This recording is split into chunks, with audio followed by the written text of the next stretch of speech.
I'm here at the site of Fort King George, which is located in the town of Darien. And Darien, if you look on a map, is located between Savannah and Brunswick along the Georgia coast. From 1721 until 1736, Fort King George was the southern outpost of the British Empire in North America. A cypress blockhouse, barracks, and a palisaded earthen fort were constructed in 1721 by scoutmen led by Colonel John Barnwell. For the next 7 years, Barnwell and his company garrisoned the fort. They endured incredible hardships from disease, threats of Spanish and Indian attacks, and the harsh, unfamiliar coastal environment.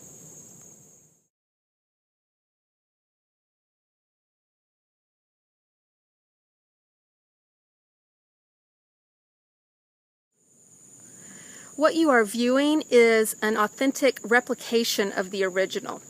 Unfortunately, sawmilling activities located on this site throughout the 1800s destroyed any remains of the original fort. With the help of information retrieved from archives by a local historian, the fort has been reconstructed to its original appearance. The blockhouse had 3 stories. A powder, ammunition, and supply magazine on the lower level, a gun room on the 2nd floor with cannon ports in the walls for firing on enemy boats attacking by river, and a 3rd floor gun room with a lookout post hovering above. A barracks, officers' quarters, and several small structures also stood within the fort. The blockhouse served as the main defense structure of the fort. In the event of a heavy raid where enemy penetration seemed inevitable, soldiers could retreat to the 2nd floor of the blockhouse, pull the ladders inside, and barricade the doors. From the 2nd and 3rd floors, soldiers could continue their defense by firing muskets through loopholes in the 4-inch thick bulletproof walls. Cannons were fired through ports on the 2nd floor. Holes cut into the overhang of the 3rd floor enabled soldiers to fire down upon enemies attempting to scale the walls or set the blockhouse on fire.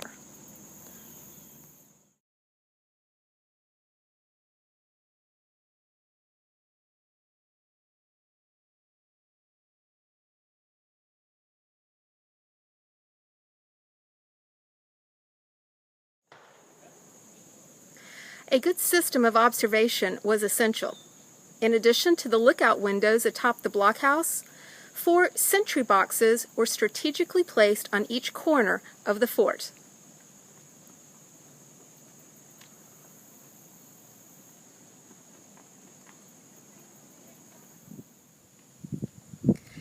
The guardhouse. This structure served as headquarters to all guards or sentries on duty, and was sometimes used as a detention center for disorderly personnel. However, by late 1722, it was used as an infirmary. The doctor resided in the loft.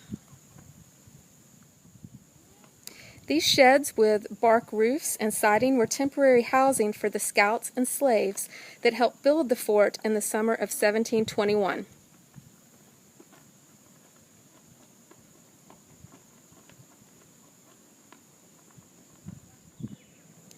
Here in the blacksmith shop, ironware for fort structures was fashioned.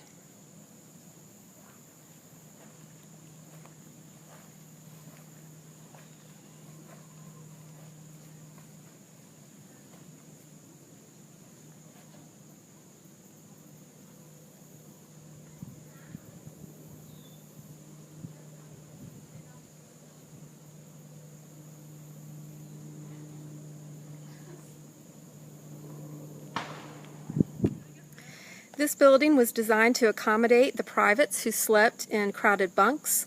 Dirt floors were typical, as were opposing fireplaces where the men cooked.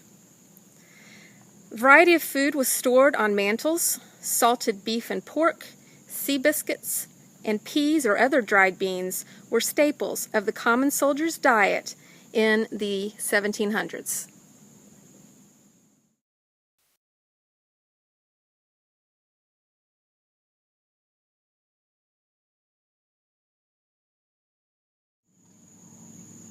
This monument reads, "To the soldiers of Fort King George, who gave their lives in defense of the southern English frontier in America during the occupation of this outpost from 1721 to 1727, and were buried upon this bluff, Fort King George, built on the low ground 200 yards east of here, was the first English settlement in the land which is now Georgia.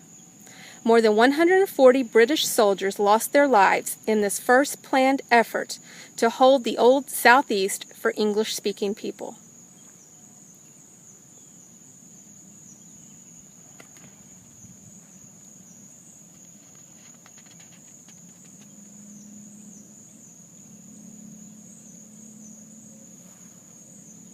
Here you see one of the oldest British military cemeteries in the southeastern United States.